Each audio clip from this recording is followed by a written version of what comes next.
नमस्कार, मैं हूँ सुकृति रॉय चैटर्जी और किस्सा पुराण में आप सभी का स्वागत है। अद्भुत रामायण में ये दावा किया गया है कि रावण माता सीता के पिता थे। अद्भुत रामायण के एक कथन के अनुसार रावण ने कहा था कि जब भी अज्ञानवश मैं अपनी कन्या को ही स्वीकार करने की इच्छा करूं, तो वही मेरे मृत्यु का कारण बने। अद्भुत रामायण में वर्णित है कि दंडकारण्य में गृत्समद नाम का एक ब्राह्मण था।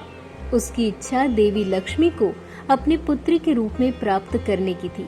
अपनी इसी कामना की पूर्ति के लिए वो रोजाना कलश में कुश के अग्रभाग से मंत्रों के उच्चारण के साथ दूध डालता था।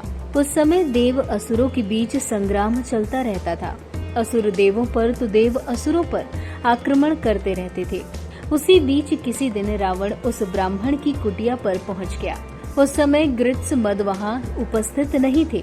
इसका फायदा उठाकर रावण ने आश्रम के अन्य ब्राह्मणों और ऋषियों को घायल कर दिया। उन्हें घायल करने के उपरांत रावण ने उनके रक्तों को उसी कलश में डाल दिया। उस कलश को रावण लंका लेकर चला गया। रावण ने अपनी पत्नी मंदोदरी को उस कलश को संभाल कर रखने को कहा। कलश के पदार्थ के बारे में बताते हुए उसने अपनी पत्नी से कहा कि इसमें विष भरा है। कुछ दिनों के पश्चात रावण विहार के उद्देश्य से किसी पर्वत पर चला गया, जो मंदोदरी को पसंद नहीं था। मृत्यु को वर्ण करने के उद्देश्य से कलश में रखा पदार्थ पी लिया। देवी लक्ष्मी को पुत्री के रूप में प्राप्त करने के लिए मंत्रोच्चारित दूध का प्रभाव पड़ा और मंदोदरी गर्भवती हो गई। मंदोदरी ने रावण के भय से उस भ्रूण को अपने शरीर से निकालकर एक कलश में रखकर धरती के नीचे गाड़ दिया और वो वही स्थान था जहां से जनक ने माता सीता को प्राप्त किया। इसके बाद बिहार के पुनौरा गांव में राजा जनक ने कई सालों से वर्षा न होने की वजह से हल चलाया था। हल चलाते वक्त हल एक धातु से जाकर टकराया। राजा जनक ने उस स्थान की खुदाई करने का आदेश दिया। इस स्थान से एक कलश निकला जिसमें एक सुंदर सी कन्या थी।